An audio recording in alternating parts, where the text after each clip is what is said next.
નમસ્કાર, હું આદર્શ છું. વેલકમ ટુ આદર્શ education society. Hello dear students, how are you all? Standard 4, subject English, Unit 1, World Around Us, Part 2. तो in the last previous video हमने क्या देखा था वो एक बार हम रिपीट कर लेते हैं. हमने एक्टिविटी 1 में the fielding glory of the earth, right, यानी कि जो अर्थ की ब्यूटी है वो धीरे धीरे खत्म होती जा रही है, उसके बारे में देखा था. और एक्टिविटी 2 में हमने डिस्कस किया था पास्ट और present condition of this earth, और हमें फ्यूचर के लिए भी डिस्कशन किया था कि फ्यूचर में अर्थ की कंडीशन कैसे रहेगी, right. After that activity 3, the fading glory of the अर्थ वाली जो स्टोरी थी उसके बारे में जो इंफॉर्मेशन थी वो हम कंटिन्यू रखते हैं. So in the first paragraph, most toxic water comes from man-made things like mobile sources. जो टॉक्सिक यानी कि जो जहर वाली है जो चीजें जिससे पोल्यूशन होता है, राइट, वो कहाँ से आती है? तो वो मैन मेड थिंग है, यानी कि जो इंसान ने बनाई है ऐसी चीजें है, यानी कि मोबाइल सोर्सेस. मोबाइल सोर्सेस यानी क्या? Cars, trucks, buses, right. अगर कोई कार पुरानी हो गई, वो हमें चलने में कंफर्ट नहीं लगती है, तो हम क्या करेंगे? भंगार वाले को देख के आएंगे, राइट. और भंगार वाला क्या करेगा? उसके जितने पार्ट्स इंपॉर्टेंट होंगे, जितने पार्ट रीयूज होंगे उसको रखेगा, बाकी सबको कचरे के डब्बे में जाने देगा, राइट. तो वो हुआ air pollution, right. Air pollution होगा ना उससे, क्योंकि वो जो कार्स के जो थिंग है, कार्स का दरवाजा है जो, राइट, वो क्या होगा? पड़े पड़े सड़ जाएगा तो उस पे काट चढ़ेगी तो वो भंगार के लायक भी नहीं बचेगा, right. Next one is stationary sources. Stationary यानी कि बुक्स लेते हैं, पेन्स लेते हैं, राइट, उससे हम स्टेशनरी स्टोर बुलाते हैं. लेकिन यहाँ पे स्टेशनरी सोर्सेस का मतलब होगा नॉट मूविंग यानी कि वो हिलडुल नहीं सकते, एक जगह पे स्थिर. देखो अभी यहाँ ये ब्लैक बोर्ड है, सॉरी व्हाइट बोर्ड है, वो कैसे होता है? फ्लेक्सिबल होता है. अगर आपको निकालना है तो ऊपर जो क्लूज दिए गए हैं, कड़ियां, वो आप ऐसे निकाल दो तो वो हिल सकते हैं. लेकिन आपने पहले देखा है स्कूल में ब्लैक बोर्ड हुआ करते थे, राइट, आप सबने वो बोर्ड्स देखे हैं. तो एक बार स्कूल में ब्लैक बोर्ड लग जाता है, फिर वो हिलडुल नहीं सकता, उसे या तो काटना पड़ता है या तो तोड़ देना पड़ता है, राइट. तो उसे हम बुलाएंगे नॉट मूविंग, वो हिलडुल नहीं सकता. तो उसके ब्रैकेट में है factories, refineries and power plants. Factories और रिफाइनरीज यानी कि हमारी भाषा में हम बोले तो बड़े बड़े कारखाने, राइट, उसे हम हिला डुला नहीं सकते. और वहां से जो धुआं और गंदा पानी निकलता है वो एयर पोल्यूशन और वाटर पोल्यूशन करता है. After that as well as indoor sources like building material and chemical use for cleaning. जो साफ होने में जो केमिकल यूज होता है, राइट, वो भी एक पोल्यूशन का ही हिस्सा है.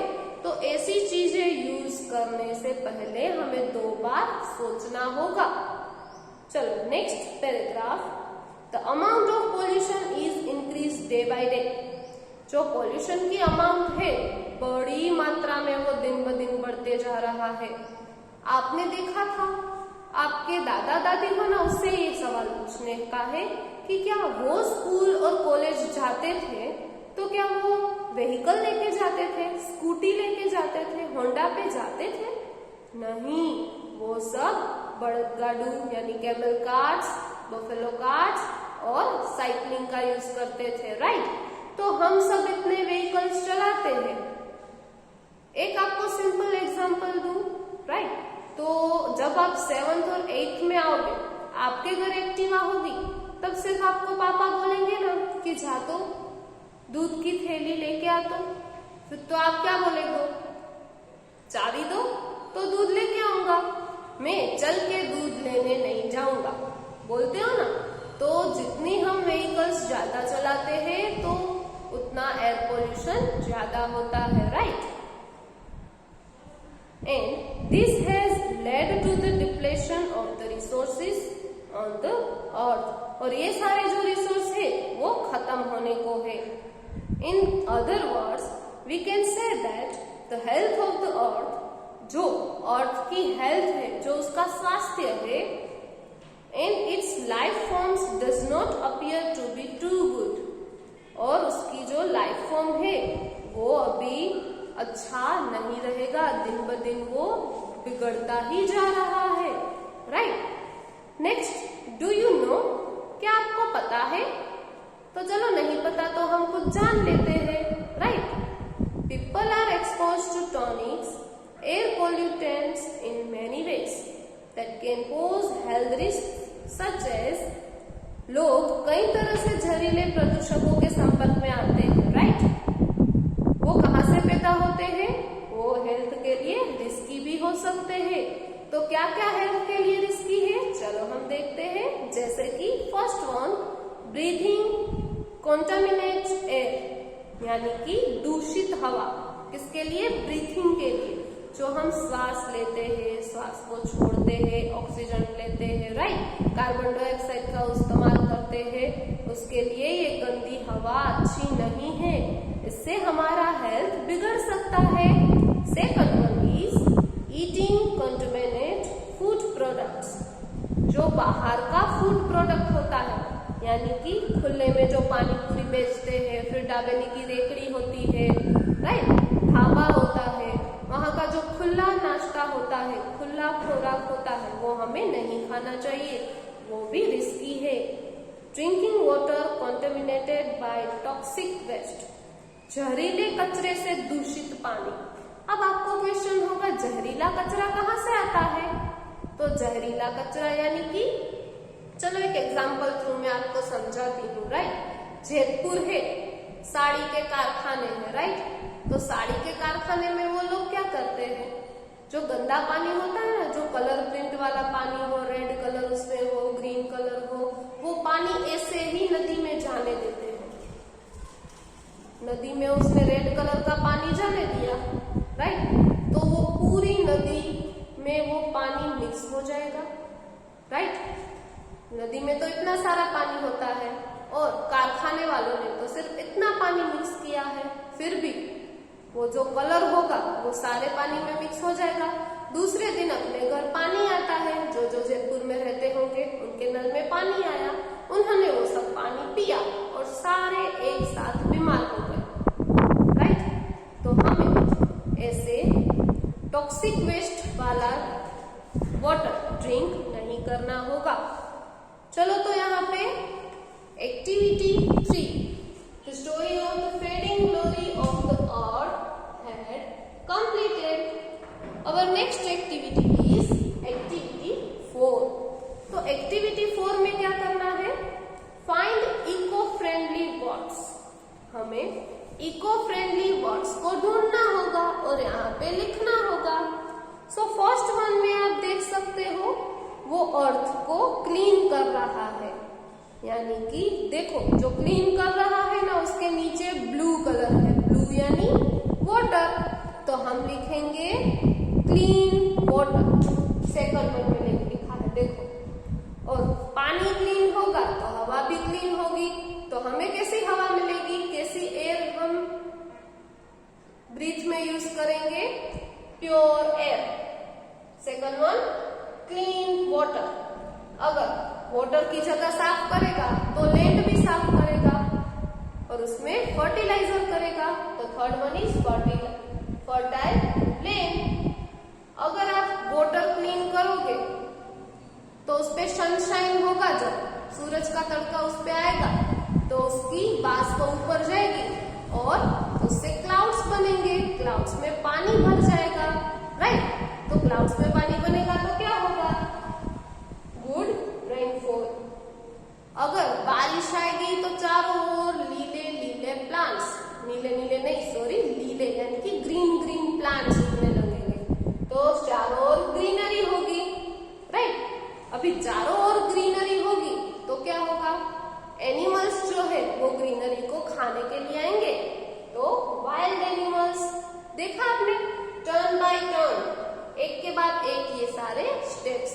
रहे हैं। तो आई होप आपको भी अपनी टेक्स्ट बुक में ये 6 पॉइंट्स लिखने होंगे। So after completing this activity, next is फिर से फेडिंग ग्लोरी ऑफ द अर्थ का एक पैराग्राफ दिया गया है। The earth day is celebrated on 22 अप्रैल। जो अर्थ दिन है वो 22 अप्रैल को यानी कि 22 अप्रैल को ये सेलिब्रेट किया जाता है। It was one of the first attempt to make people aware of the Earth's depleting environmental resources and increasing pollution levels. वो फर्स्ट अटेम्प्ट था। अटेम्प्ट यानी ट्राई। वो पहली बार ट्राई किया गया था कि पीपल को पता चले, लोगों को अर्थ के बारे में पता चले। क्या पता चले? डिपेंडिंग इन्वायरमेंट रिसोर्स, जो इन्वायरमेंटल रिसोर्स है वो घट रहे हैं। डिप्लेटिंग यानी कि घटना। इंक्रीजिंग पोल्यूशन लेवल, और जो पोल्यूशन है हमारा वो बढ़ रहा है। The celebration of earth day in 1992 was made memorable by an international conference held in Brazil. जो अर्थ डे सेलिब्रेशन है वो 1992 में पहली बार ऑर्गेनाइजेशन किया गया था और वो सबके लिए मेमोरेबल डे था because international conference held in Brazil. तो इंटरनेट का मीनिंग क्या होगा? Sorry, international of many national country of the world. हमारे पूरे देश के बहुत सारे कंट्री एक साथ मिलते हैं, राइट? उसे इंटरनेशनल कॉन्फ्रेंस बोलते हैं। The leaders of many countries attended this event and it led to a new movement to preserve the earth's resources in both big and small ways. जो इन कंट्री के leaders थे उन्होंने सबने इस event में attend किया था, यानी कि इस इवेंट में उन्होंने भाग लिया था, right? And new movement to preserve, उसने क्या प्रस्तुत किया था? सबके आगे वो क्या बोले थे? The earth resources in both big and small ways. उसने अर्थ के रिसोर्स को कैसे बचा के रखना है, उसकी एक बड़ी या तो फिर एक छोटी वेज, यानी कि एक बड़ा या छोटा रास्ता दिखाया था कि हम कैसे इसे सोल्व कर सकेंगे, right? In last and third paragraph, people across the world take up a number of activities like tree plantation, awareness camps on environmental related topics. People ने बहुत सारी एक्टिविटी की थी। उसमें फर्स्ट एक्टिविटी है ट्री प्लांटेशन, यानी कि वृक्ष, पेड़ बोलते हैं हम जिसे, उसको उगाना। Awareness camp on environmental related topics, जो इन्वायरमेंट रिलेटेड टॉपिक्स है उसकी जागृति, अवेयरनेस लाना। तो उसमें कौन से टॉपिक इन्वॉल्व होंगे? कचरा जहां फेंकना। कार में निकले हैं तो हम क्या करेंगे? Open the window and through it, हम बाहर फेंक देंगे, ऐसा नहीं करना है। पानी का नल खुला का खुला रह जाता है, बंद नहीं करते, राइट? तो ये सारे टॉपिक्स इसमें इन्वॉल्व होंगे। पोल्यूशन रिडक्शन कैंप, पोल्यूशन को कम कैसे करना, एंड मैनी मोर, और इसके अलावा बहुत सारे। So we can say that the world earth day is time for the people around the globe to support the environmental protection movement. तो हम ये कह सकते हैं कि वर्ल्ड अर्थ डे के दिन हमें ग्लोब को सपोर्ट करना होगा, एनवायरमेंटल प्रोटेक्शन मूवमेंट, यानी कि हम इन्वायरमेंटल को कैसे बचा सकते हैं उसके बारे में हमें कॉन्फ्रेंस करना होगा। Yes, so here you can see that activity 4 had completed and also unit 1 the world around us part 2 had completed. Thank you for joining us.